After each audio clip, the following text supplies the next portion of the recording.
madaxweyne ku soo dhawow gudo waajibkaaga dastuuriga ah inaad noo furto kalfadhigeena koowaad ee golaha shacabka ku soo dhawow.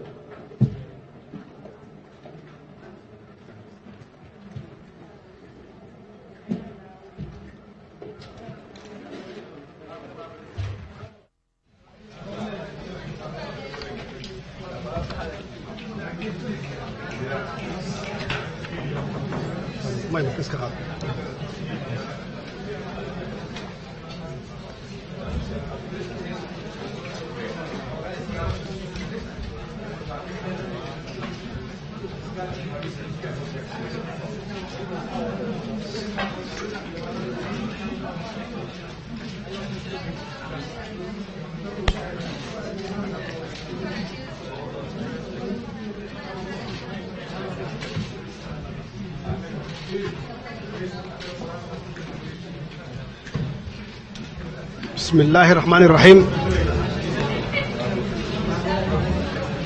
قدوميها قولها شعبك مدن محمد الشيخ عثمان جواري يكون حقين ديسا رئيس وزراء مقعابا ابنها قولها شعبك تلياشا عيدنك صحافة مرتي شرفتك عليه لما وحينكم السلام عليكم ورحمة الله وبركاته.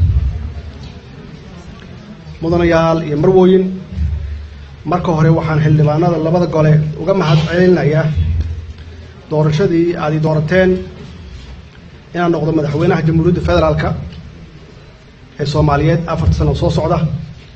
waxaan aaminsanahay in taariikhdu si gaar ah u xusi doonto go'aankii taariikhiga ahaa ee aad qaadateen 8 bisha Febraayo 2017. waxaan idinku bogaadinayaa sidii aad uga dhabaysteen dareenkii ummadda Soomaaliyeed oo meel ay joogtaba ay u riyaaqeen isbeddelkii aad idinku gacantiina ku samayseen. waxaan si gaar ah uga bogaadinayaa haweenka iyo dhalinyarada Soomaaliyeed oo maanta qayb weyn ka qaatay baarlamaanka labada gole. go'aanka taariikhiga ahna qayb ka ahaa. sidoo kalena aan ka rajeynayo ra'iisul wasaaraha inay xukuumadda kaalin buuxda ka qaataan. waxaan kaloo u mahadcelinayaa dhammaan ummadda Soomaaliyeed ee meel kasta ka jooga caalamka oo taageeray isbeddelkan. bulshada Soomaaliyeed ee dibadda iyo gudaha u dabaaldegay go'aankii xildhibaanada ay gaareen waxaan leeyahay waad mahadsantihiin. waxaan maanta halkan idinkaga ballan qaadayaa aniga iyo xildhibaanada sharafta leh ee Soomaaliyeed inaan ka dhabayn doono intii awoodeenna ah ballamadii aan idinka qaadnay xilligii aan doorashada ku jirnay aniga iyagaba.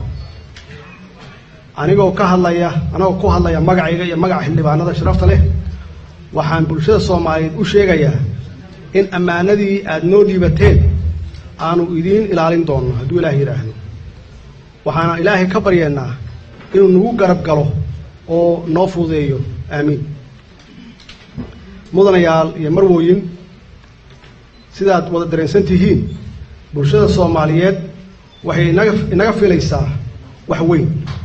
waqtiga iyo waxa aynu haysanana ay aad u yar yihiin.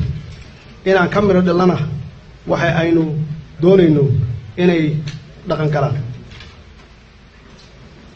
waxaan kaloo aan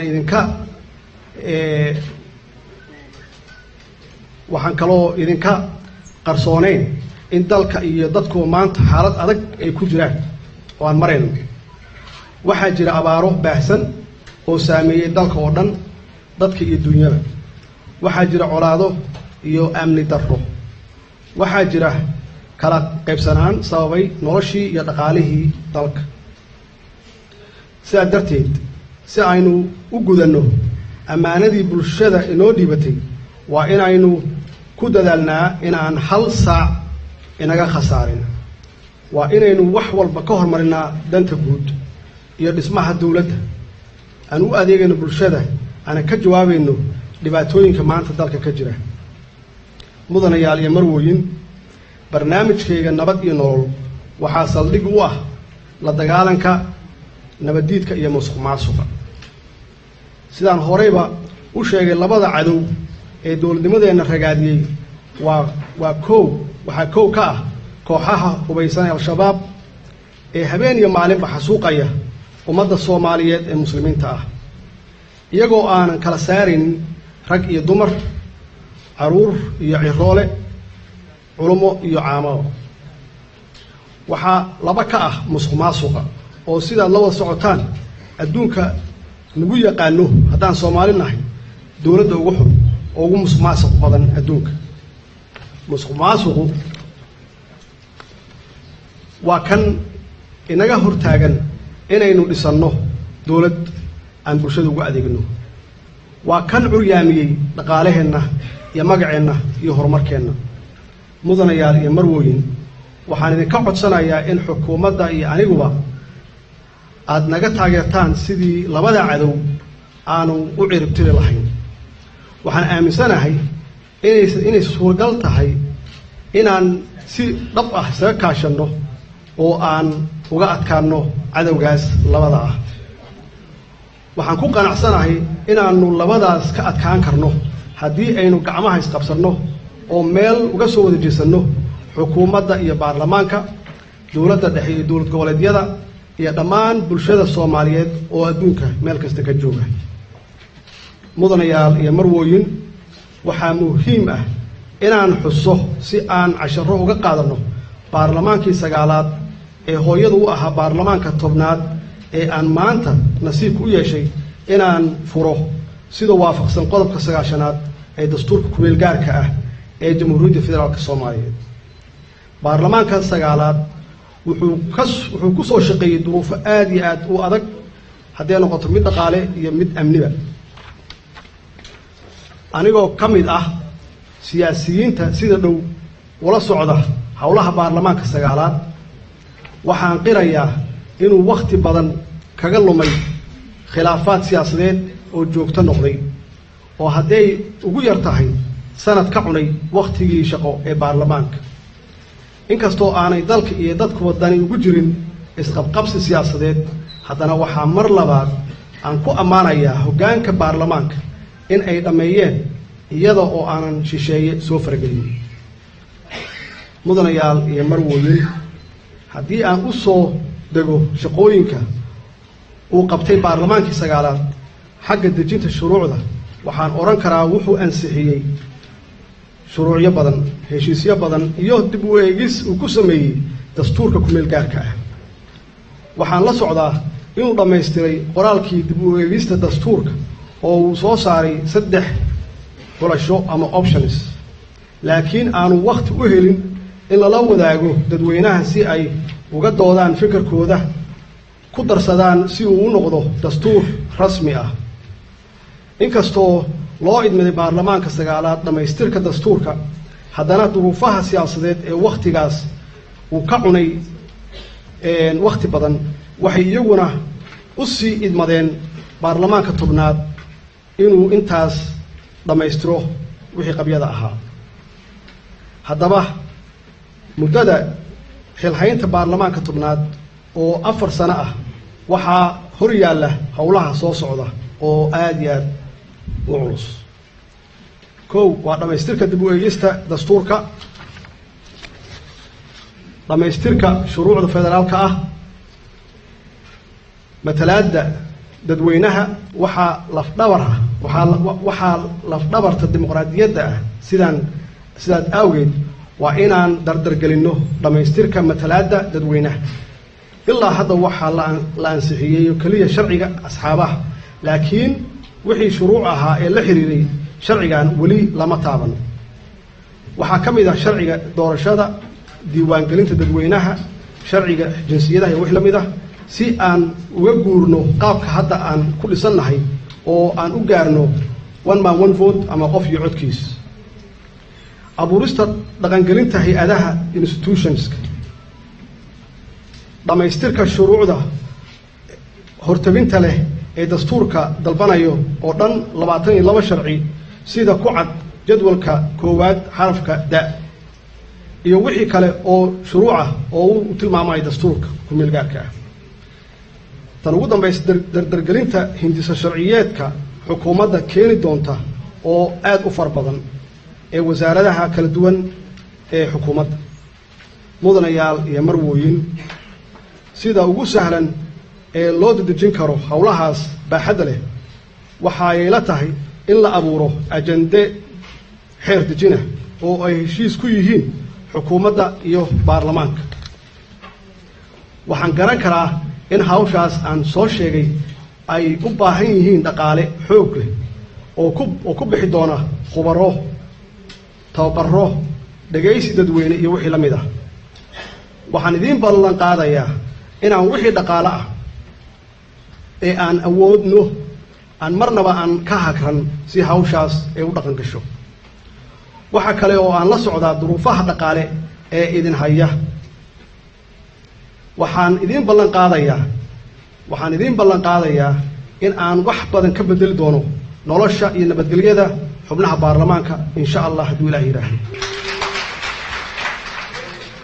waxaan ku kalsoonahay inaan koow isku tashanno, aan aruursanno canshuurta oo shacabka Soomaaliyeed aan barno inay dowladooda taageeraan ayna dhaqaalo ku bixiyaan, inaan kaalmo ka helno dalalka aan saaxiibaha nahay waqti dhow, taas oo dhammaan mushaharaadka wax ka bedeli doonta hadduu Ilaahay yiraahdo. waxaan idinku bishaareynaya inaan qorsheeyay inaan 4 sano gudahooda aan ku abuuro mashaariic hooy iyo deganaansho loogu sameyn doono xildhibaanada sharafta leh hadduu Ilaahay yiraahdo. waxaan Ilaahay ka baryayaa inuu abaarta naga dulqaado, inuu cadaalad naga qaboojiya, in cadaaladda naga qaboojiya iyo in uu qalbigeena isku soo dhaweeyo oo khilaafku uu naga dulqaado. mudanayaal, ugu dambeyn, mudanayaal iyo marwooyin, waxaa maanta hortiinna u imid inaan idinka codsado inaad si waafaqsan qodobka 69aad farqadiisa 2 da kalsoonidiina siisaan ra'iisul wasaare Xasan Cali Khayre oo aan u doortay inuu hogaamiyo xukuumadda Jamhuuriyadda Federaalka Soomaaliyeed. waxaan ku doortay kartidiisa iyo aqoonta maamul iyo hogaamineed uu u leeyahay ra'iisul wasaare Xasan Khayre. waxaan tixgelinayaa hilmaan hadal kuma jiro.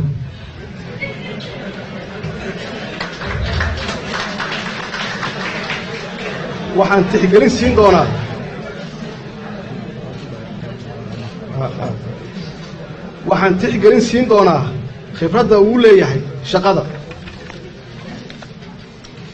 Xasan Cali Khayre waa nin wax aad wala socda, macnaha waa nin aad wala socda, xog fiican ka haysta siyaasadda gudaha iyo dibadda, tan gobolka iyo adduunkaba. waa ninaan ogahay inuu hufan yahay, waa ninaan ku aqaano inuu ka fog yahay qabyaaladda iyo nin jeclaysiga. waa ninaan u arko in aan wada shaqayn karno, isku aragti ka noqon karno dhismaha dalka iyo dowladda oo aan ku dhisi doonno waxaan nidhi nabad iyo nolol. sidaa darteed waxaan maanta idinka codsanayaa inaad ila qaadataan Xasan Cali Khayre inuu soo dhiso xukuumad tayo leh oo gudan karta shaqada culus ee bulshada Soomaaliyeed ay naga wada sugayso. mudanayaal iyo marwooyin, waxaan fursaddan uga faa'iideysanayaa inaan ummadda Soomaaliyeed ugu baaqo inay taageeraan walaalahood tabaalaysan iyo kuwa danyarta gaar ahaan dadka abaaruhu halakeeyeen. waxaan dadka wax haysta ugu baaqayaa inaysan maanta walaalahood waxba ka hakran.